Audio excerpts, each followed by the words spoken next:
শ্রোতা বন্ধুরা, আজ এই ভিডিওতে আমি 5টি এমন চিহ্নের কথা বলতে চলেছি যে চিহ্নগুলি যদি আপনারা নিজেদের মধ্যে দেখতে পান তাহলে বুঝতে পারবেন যে ভগবান শ্রীকৃষ্ণ আপনার প্রতি অত্যন্ত খুশি হয়েছেন। এই চিহ্নগুলি সাধারণত যখন ভগবান শ্রীকৃষ্ণ তার ভক্তের প্রতি খুশি হন তখনই ভক্তের মধ্যে দেখা যায় বা ভক্তের শরীরে দেখা যায়। অনেক মানুষ আছেন যারা হয়তো এই চিহ্নগুলি নিজেদের মধ্যে লক্ষ্য করতে পারেন, আবার অনেকে হয়তো বুঝে উঠতেই পারেন না যে এগুলো কোনো দিব্য চিহ্ন বা ভগবান শ্রীকৃষ্ণ স্বয়ং তাকে কৃপা করে এই চিহ্নগুলি দিয়েছেন। তাই এই ভিডিওতে এমনই 5টি বিশেষ চিহ্নের কথা আপনাদের বলবো, যে চিহ্নগুলি যদি আপনি আপনার শরীরের মধ্যে দেখতে পান বা অন্য কারোর মধ্যেও দেখতে পান তাহলে বুঝবেন আপনার প্রতি বা সেই ব্যক্তির প্রতি ভগবান শ্রীকৃষ্ণ অত্যন্ত প্রসন্ন হয়েছেন এবং খুশি হয়ে তার উপরে অশেষ কৃপা করেছেন। অনেক দিন ধরে পূজাপাঠ বা প্রার্থনার ফলে যখন ভগবান তার ভক্তের প্রতি প্রসন্ন হয় তখনই তিনি তার ভক্তের মধ্যে এই চিহ্নগুলি দেখিয়ে বোঝানোর চেষ্টা করেন যে তার উপরে ভগবান সন্তুষ্ট হয়েছেন এবং তার জীবনে আধ্যাত্মিক উন্নতি হচ্ছে এবং সে কখনোই একজন সাধারণ মানুষ নয়। তাহলে চলুন আর দেরি না করে জেনে নেওয়া যাক যে এই 5টি বিশেষ চিহ্ন কি কি। ভিডিওটি আপনারা শেষ পর্যন্ত দেখুন, আর দেখার পর যদি আপনার তথ্যপূর্ণ মনে হয় তাহলে চ্যানেলটিকে অবশ্যই সাবস্ক্রাইব করে রাখবেন, আর তার সাথে কমেন্ট সেকশনে একবার জয় শ্রীকৃষ্ণ লিখতে ভুলবেন না। এবারে আসুন এক এক করে জেনে নেওয়া যাক এই 5টি চিহ্ন কি কি। প্রথম যে চিহ্নটি আপনার শরীরে আপনি দেখতে পাবেন সেটা হলো আপনার চোখের আকৃতি পরিবর্তন হয়ে যাবে। আপনি যদি কোনো দিব্য পুরুষের চোখের দিকে তাকিয়ে দেখেন তার চোখের মধ্যে অদ্ভুত এক আকর্ষণ খুঁজে পাবেন। শাস্ত্রে এই ব্যাপারে বলা হয়েছে যে যদি কোনো ব্যক্তি ঈশ্বরের প্রার্থনা, নাম, জপ ধ্যান ইত্যাদি করে তাহলে ধীরে ধীরে তার চোখের আকৃতির পরিবর্তন হয়ে যায় এবং তার চোখের মধ্যে এক অদ্ভুত সুন্দর আকর্ষণের সৃষ্টি হয়, যা দেখে প্রত্যেকটা মানুষ তার প্রতি মুগ্ধ হয়ে যায়।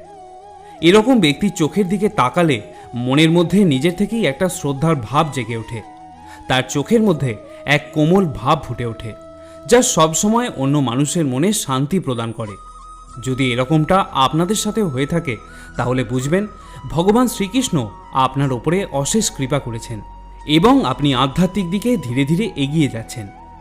দ্বিতীয় যে চিহ্নটি নিজের শরীরে দেখতে পাওয়া যায় সেটি হলো মুখমণ্ডলে একটা দিব্য ভাব প্রত্যক্ষ করা।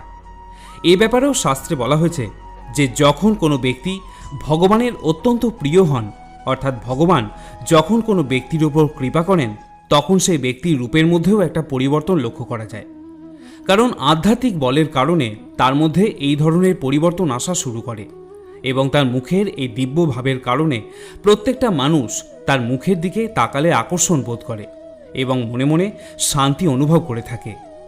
এবং যার মুখের মধ্যে এরকম পরিবর্তন আসে সে নিজেও এই জিনিসটা খুব ভালোভাবেই প্রত্যক্ষ করতে পারে যে তার মুখে একটা দিব্য ভাব ক্রমশ ফুটে উঠছে। এটা তার জন্য অত্যন্ত ভালো একটি চিহ্ন যা ঈশ্বর দ্বারা সে স্বয়ং নিজে পেয়েছে। তৃতীয় যে চিহ্নটির কথা বলবো সেটি আপনি জীবনে কখনো না কখনো অবশ্যই অনুভব করেছেন, সেটা হলো শরীরের চারপাশ থেকে বা শরীর থেকে সুন্দর গন্ধ আসা। বন্ধুরা, এই জিনিসটা হয়তো আপনারা কখনো কখনো লক্ষ্য করে থাকবেন যে যখন কোনো বড় সাধু বা মহাপুরুষের কাছে যাওয়া হয় তখন সেই সাধু বা মহাপুরুষের শরীর থেকে একটি দিব্য সুন্দর গন্ধ আসে। নিষ্ঠাবান পুরোহিতের শরীর থেকেও এই গন্ধটি পাওয়া যায়। গন্ধটি হলো চন্দন মিশ্রিত বিভিন্ন ফুলের গন্ধ বা বলা যায় ধূপের গন্ধ। এই গন্ধটি মনের মধ্যে একটি অদ্ভুত প্রসন্নতা সৃষ্টি করে। শাস্ত্রে এই কথা বলা হয়েছে যে ব্যক্তি ভগবানের কৃপা লাভ করে তার শরীর থেকে এক দিব্য গন্ধ বের হতে থাকে এবং এটাও বলা হয়েছে যে এই রকম ব্যক্তির আশেপাশে অন্য যোনি থেকে আসা বিভিন্ন দৈব আত্মা ঘোরাফেরা করে এবং তাকে রক্ষাও করে থাকে। এই সুগন্ধ এইসব দৈব আত্মার থেকেই নির্গত হয়।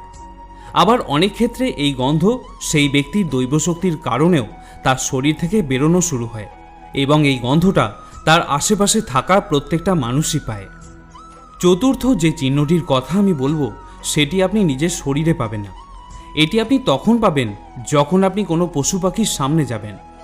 আপনি হয়তো এটা লক্ষ্য করে দেখবেন যে অনেক সময় কোনো কুকুর যে হয়তো প্রচণ্ড হিংস্র এবং সবাই তাকে ভয় পায়, কিন্তু আপনি যখন তার সামনে যান সে একদম শান্ত হয়ে যায় এবং আপনার কাছে এসে আপনার আদর খাওয়ার চেষ্টা করে এবং এটি সব প্রাণীর সাথেই হয়।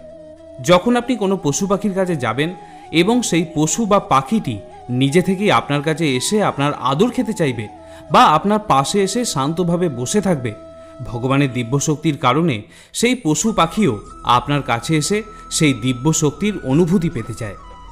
বলা হয়ে থাকে যে পশু পাখি সেই সব জিনিস অনুভব করতে পারে যেগুলি আমরা পারি না। ভগবানের দিব্য শক্তি তারাও অনুভব করতে পারে এবং সেই কারণেই যখন তারা আপনার কাছে আসে তারা অত্যন্ত আনন্দ বোধ করে। পঞ্চম যে চিহ্নটি আপনি বুঝতে পারবেন সেটি অত্যন্ত গুরুত্বপূর্ণ একটি চিহ্ন, যে চিহ্নটি সবাই নাও পেতে পারেন।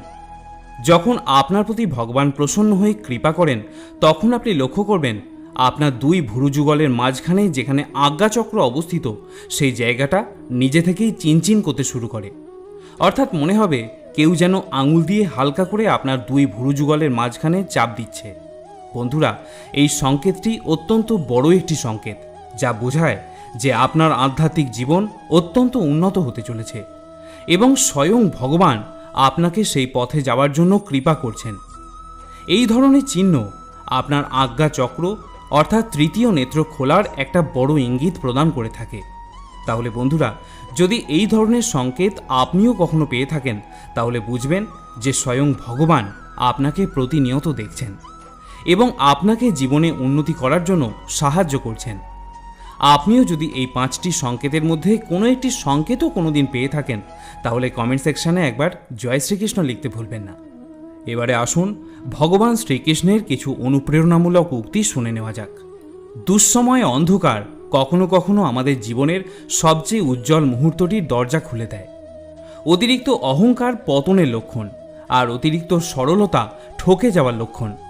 সবাই বলে একজন চলে গেলে জীবনটা থেমে থাকে না, কিন্তু সত্যিটা এটাই, জীবনে হাজার কেউ এলেও ওই একজনের শূন্যতাটা থেকেই যায়।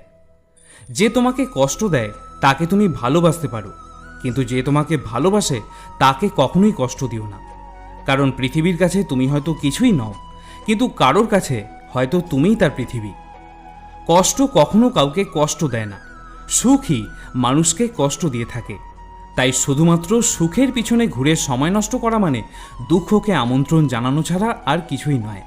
সোনা এবং লোহা কোনটি বেশি বহুমূল্য?